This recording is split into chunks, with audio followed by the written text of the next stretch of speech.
Hey Kyle, Hey Alex, how's it going? good. Do you have any tips for identifying issues and debugging FlexiCapture projects? Yeah, absolutely. I'd be happy to help. Let me share my screen.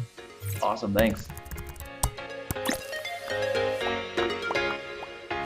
There are a couple ways to approach debugging FlexiCapture, but a good place to start is the administration and monitoring console, where you can review event and error logs that occur during batch processing. To reach the event log, open up the administration and monitoring console, then navigate to the Processing Monitor tab, and then the Event Log tab. There are a couple ways to filter the events to narrow down what you're looking for. On the left, you can see a list of all projects that have been uploaded to the server. So if you're debugging a particular project, you can click on it to only display logs of that project. You can also flip between logging for all event types, just errors, and even specific filtering for things like workstation batch ID, batch name, and more.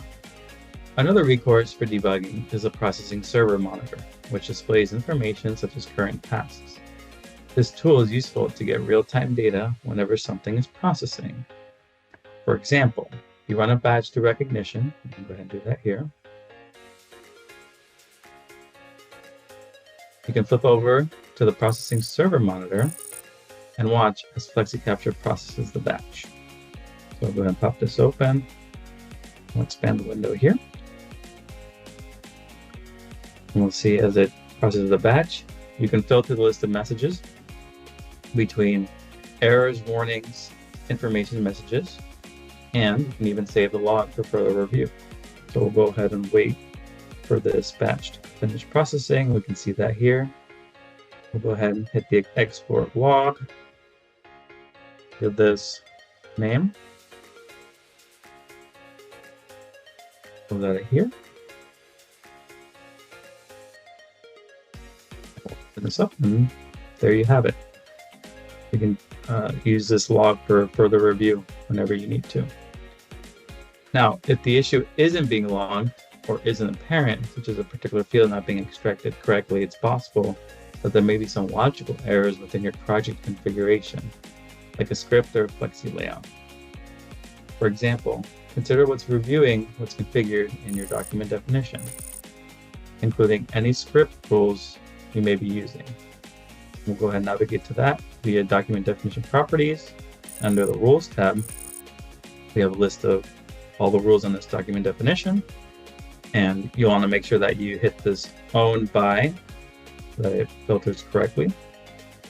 Now, you may even need to consider, if you're using a flexi layout, that the flexi layout itself should be reviewed in the event that a field region isn't being detected correctly. Other common issues to look out for are how many pages are available with your license, which can be found in the Administration and Monitoring console right over here. You may also view information about your license with the License Manager.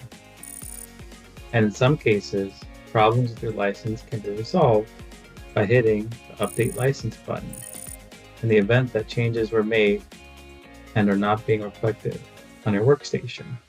If you are still having trouble with the license or having other issues with FlexiCapture not processing at all, consider taking a look at services to check which FlexiCapture services are running. And they're normally located at the top over here. You can see all of mine are running. If they are stopped for some reason, flipping them back on may resolve the issue. It's important to note that every project's configuration is unique, so you may need to review your custom settings in the event that error logging does not catch the source of the issue. Thanks for watching. Make sure to hit that subscribe button and give us a thumbs up. If you have any questions that you'd like to see answered in an upcoming Question Corner video, leave us a comment below.